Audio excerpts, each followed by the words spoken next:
Hey, what's up, guys? Technology Brat, and I've got another case review for you.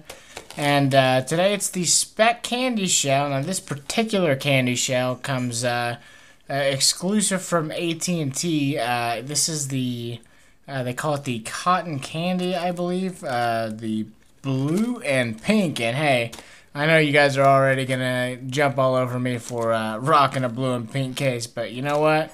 Some of us can pull this off and some of us can't. And, I just happen to be one of the ones that can pull it off. So, we're just going to leave it at that. Let me go ahead and unbox this real quick for you. AT&T packaging, real simple. It just flaps open on the back, and then that is pretty much it on the packaging.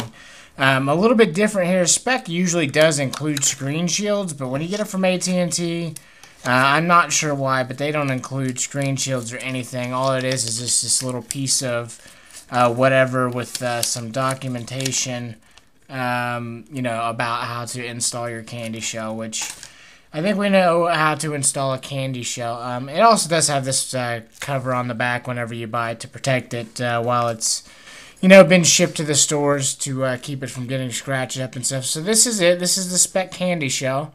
And I have been using this for a little under a week now, and you can see a little bit different design in the iPhone 3G version of the candy shell. First thing you'll notice in here is it's still that same material inside, but it's kind of like, I don't want to say honeycomb because it's not honeycomb, but it's, kind of, I don't know, it's just got a bunch of circles. I'm not sure what the purpose of that is, if it's shock absorption or what. It looks cool for one, I guess. Outside of that, I'm not sure what the purpose is of it, but hey, it does look cool. It's a little bit different. It does feel pretty much the same as the old candy shell.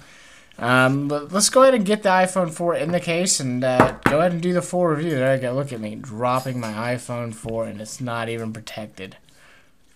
That's why I should be having it in here. So here we go, guys. As always, you want to do buttons first, so I'm going to put the buttons in there first. And of course, anytime, whenever you're, especially with these tight-fitting cases, you want to be really careful about your sleep-awake button. Once you get your volume buttons in there, whenever you do the sleep-awake part, you want to be really, really careful to make sure that your sleep-awake button goes in there without getting hung up, because if it gets hung up, it can, especially on the iPhone 3G, 3GS versions, guys, it has been known to, pop that button off of the phone. So just always be careful with that. So this is what it looks like, and again, this is the cotton candy. This is the really bright blue and pink candy shell for the iPhone 4. Let me show you the ports real quick. On the top, you do have a sleep, the sleep-wake button is covered. You can get the camera to focus here. Now, right off the bat, the sleep-wake button, it works. I mean, you can see it's easy to push. What I don't like about this is the same problem the old candy shell had, and whenever you push the button, you can't really feel a button press. You kind of, you tap it and it works, but you don't really get to feel the button press, and I don't know why that bugs me, but it does. Also on top you do have your 3.5mm headset jack cutout and your noise cancellation mic, and I'm going to try to show you guys. This is extremely deep. This is not going to work with all the headsets out there. If you got a big fat meaty, if we can get this to focus, doesn't look like it's going to want to cooperate. Come on, camera. Focus. You gonna focus? Well, it's not really gonna focus, but you guys can kind of see there. It is really, really deep, and if you've got a big fat honking, headset, this may not work for you. On the side, you do have covered volume buttons here, and then you have an open cutout for your vibrate switch, and again, it is pretty deep. And again, the camera just does not want to focus today. Focus! It is pretty deep. If I'm just holding it, typically I can get it down with my thumb. There you can see. And it's a little bit harder to get back. I'm trying to get it in there. and I usually just have to go ahead and, like, with my finger, pull it up like that. So it is accessible. You can get it down easy enough with your thumb, but pushing it back up, I usually have to dig my finger in there because it is pretty deep, pretty recessed in there. Moving along to the bottom, and I was really, really happy to see that they went to a, much more protective cutout on the bottom as opposed to the wide open cutout on the bottoms that Candyshells have typically had in the past.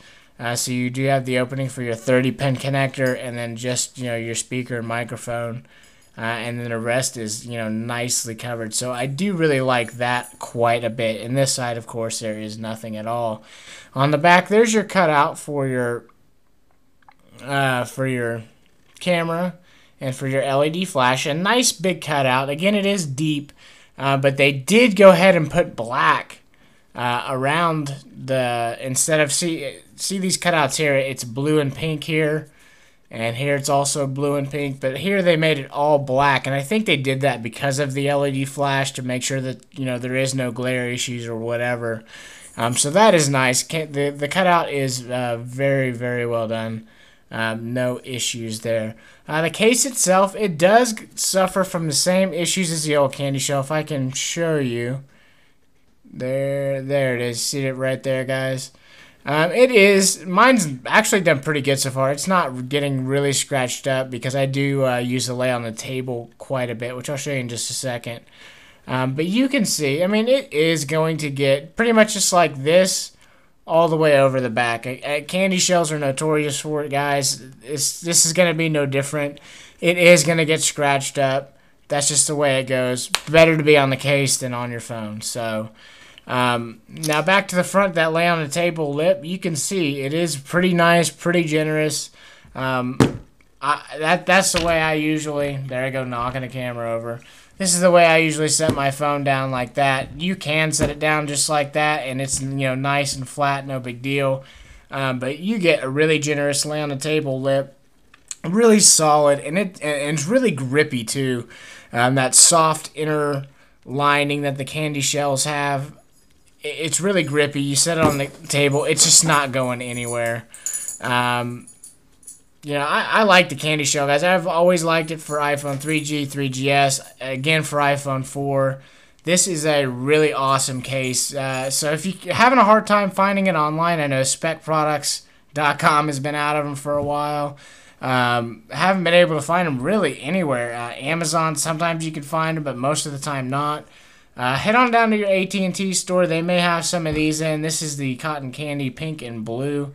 They did also have purple, and then they also had like a black and pink one when I was there too. So, yeah, mostly colors for the ladies mostly, to be honest with you. But I went ahead and picked this one up, and the blue and pink, I don't mind rocking it. It's a good case, guys. It's very protective.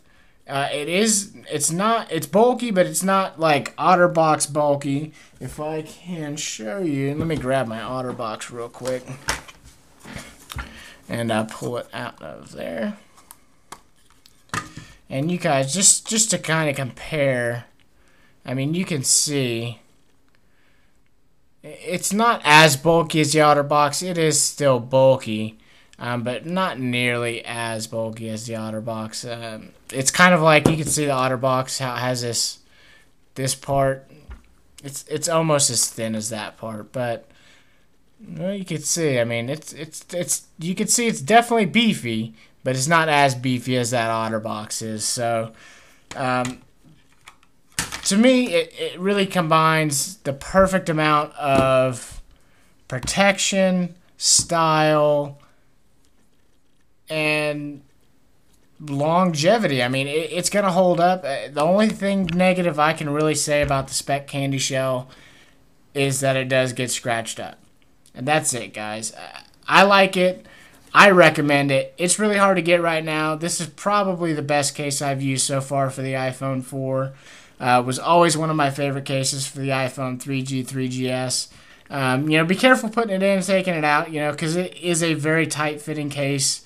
Just like with the iPhone 3G, 3GS, I just kind of set it down, pull back here, set it down, pull back here, and you can kind of, from there, pop it out and then just kind of rotate it out. So that is it, guys. My review of the Speck Candyshell for the iPhone 4. And just to note, I do have the SGP matte, ultra matte incredible shield on here, and it does still fit with the Candyshell. So I don't know what you guys are rocking. This is a pretty thin screen protector for the back of the iPhone 4, and it does work with the Speck Candyshell quite well. If I was rocking the Zag, I think I probably could have got it in there too. It might have been even a little bit tighter, but that's it, guys. The packaging, it's nothing to write home about. There's no extras when you buy it from AT&T. It is a good case. It is a good product. I do recommend it. So hey, that's it, guys. Thanks so much for watching. Twitter.com/technologybrat, and hey, take it easy.